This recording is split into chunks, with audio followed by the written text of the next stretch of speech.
Assalamualaikum warahmatullahi wabarakatuh. Bismillahirrahmanirrahim. Bismillahi masyaallah. La yasukul khaira illallah. Bismillahi masyaallah. La yasrifu su'a illallah. Bismillahi masyaallah. Ma kana min ni'matin fa minallah. Bismillahi masyaallah. Tawakkaltu 'ala Allah. La haula wa la quwata illa billahil aliyyil azim. Wassalatu wassalamu ala asyrafil anbiya wal mursalin Sayyidina wa maulana Muhammadin wa ala alihi wa ashabihi wa tabi'in wa tabi'in tabi'in wa tabi'ihim bi ihsanin ila yaumiddin, amma ba'du.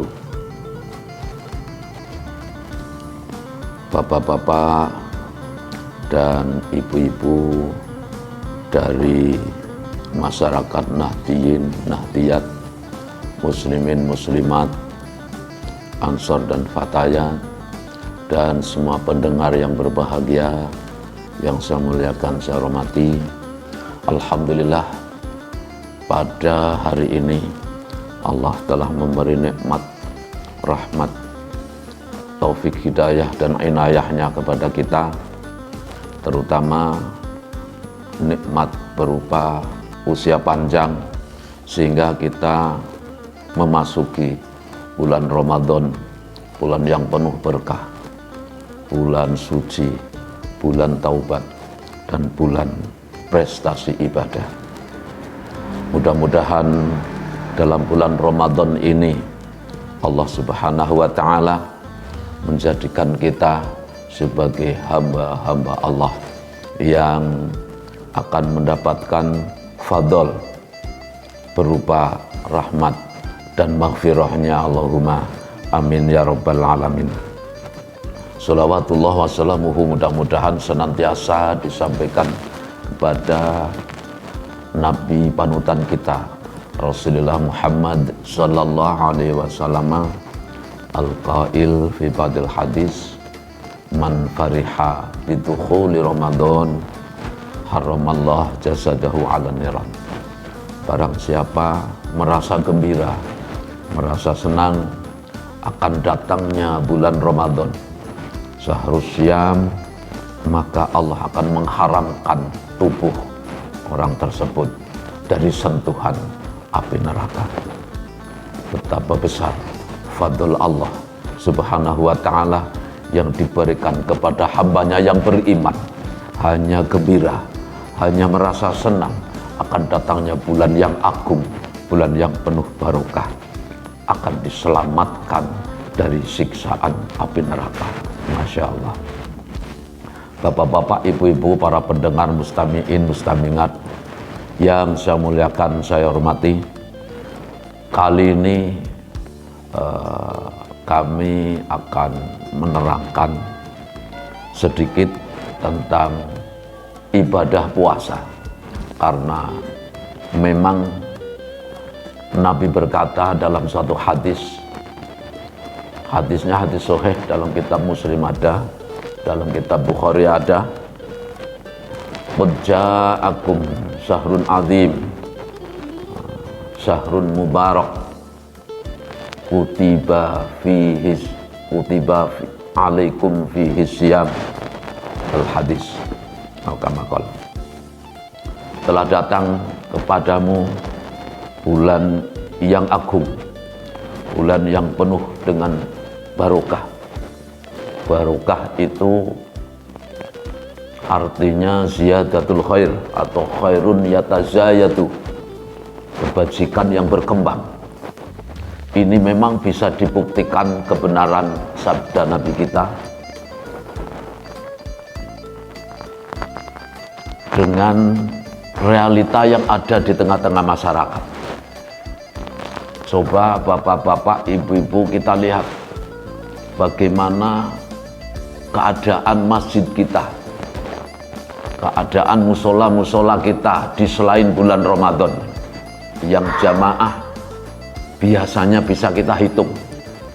Tapi alhamdulillah kalau di bulan Ramadan masjid-masjid di mana-mana penuh, musola-musola penuh, bahkan banyak yang musola-musola yang menambah dengan teratagan di depannya.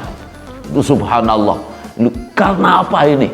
Ini karena memang tersentuh oleh bulan yang penuh berkah. Subhanallah. Itu memang satu kebenaran hadis Nabi kita Rasulullah Muhammad Sallallahu Alaihi Wasallam. Orang-orang yang tadinya tidak pernah tersentuh ingin berjamaah di masjid, ingin berjamaah di musola, karena bulan puasa, karena bulan Ramadan, dia merasa terpanggil, dia merasa akan tertinggal kalau tidak ikut melaksanakan sholat berjamaah, terutama berjamaah Isya yang diteruskan dengan sholat tarawih. Para pendengar yang saya muliakan, saya hormati, dalam bulan puasa ini memang tadi dalam hadisnya sudah disebutkan kutiba fihi alaikumus syiyam. Kamu semua orang-orang yang beriman diwajibkan dalam bulan Ramadan untuk melaksanakan ibadah puasa asal tidak udzur. Nah ini, dalam hal ini kita harus tahu ibadah puasa itu seperti apa. Dalam kitab Mau'idhatul Mukminin yang dikarang oleh panjenenganipun Asy-Syaikh Muhammad Jamaluddin Al-Qasimi Ad-Dimashqi dikatakan, di mana macamnya puasa dan darajatnya puasa, kadar puasa itu ada macam tiga. Yang pertama yang disebut saumul umum atau saumul ngawam, puasanya kebanyakan orang. Apa itu saumul ngawam? Yang disebut saumul ngawam ialah kaful batni wal farji ngan qadha isyahwah, yaitu di dalam melaksanakan puasa hanya mencegah perut untuk tidak makan dan minum, mencegah farji untuk tidak melampiaskan, untuk tidak hubungan antara laki-laki dan perempuan, antara istri dan suami ya, di saat siang hari. Hanya itu. Selain itu apa saja dilakukan. Ini puasa yang seperti ini puasanya orang ngawam, puasanya kebanyakan manusia. Puasa yang seperti ini itu hanya bisa menutup kewajiban kita di hadap Allah Subhanahu wa Ta'ala, hanya menggugurkan kewajiban. Selain itu nggak ada apa-apanya. Selain itu nggak ada apa-apanya. Seperti apa yang disampaikan oleh hadis Rasul, kam min shaimin falaisa lahu min syamihi illal ju' wal atsu. Banyak orang berpuasa, akan tetapi di dalam berpuasa orang tersebut tidak mendapatkan apa-apa selain rasa lapar dan rasa dahaga. Ini. Yang kedua, ini saumul ngawam. Yang kedua adalah saumul khusus. Puasanya orang khusus. Ini bisa dikatakan puasanya kekasih Allah. Puasanya para aulia, para kekasih Allah Subhanahu wa Ta'ala, tapi para wali yang levelnya masih level kelas agak bawah, belum yang seperti wali kutub dan wali-wali khusus. Ini masih levelnya para aulia yang begitu belum terlalu tinggi, kelas makrifatnya belum terlalu tinggi, yaitu fahuwa kafus sam'i wal basar wal lisan wal yadi wal rijli wasairil jawarih nganil asam. Di dalam berpuasa, puasanya orang khusus yaitu di samping menahan rasa lapar dan dahaga, juga mencegah pendengar kita, mencegah penglihatan, mencegah lisan, tangan, dan kaki, bahkan seluruh anggota lahir dari segala perbuatan-perbuatan dosa. Kalau puasa kita bisa masuk level yang kedua atau tingkatan yang kedua, yaitu shaumul khusus, ini sudah luar biasa.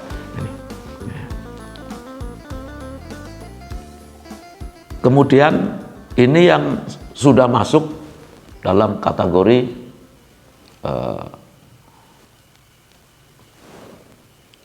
man shoma ramadhana imanan wa ihtisaban ghufira lahu ma taqaddama min dzambihi. Kalau puasa kita sudah bisa masuk level yang kedua ini, insya Allah sudah akan melebur dosa-dosa kita di sisi Allah Subhanahu wa ta'ala. Sedangkan puasa yang ketiga ini adalah saumu khususil khusus, yaitu puasanya orang-orang khuas.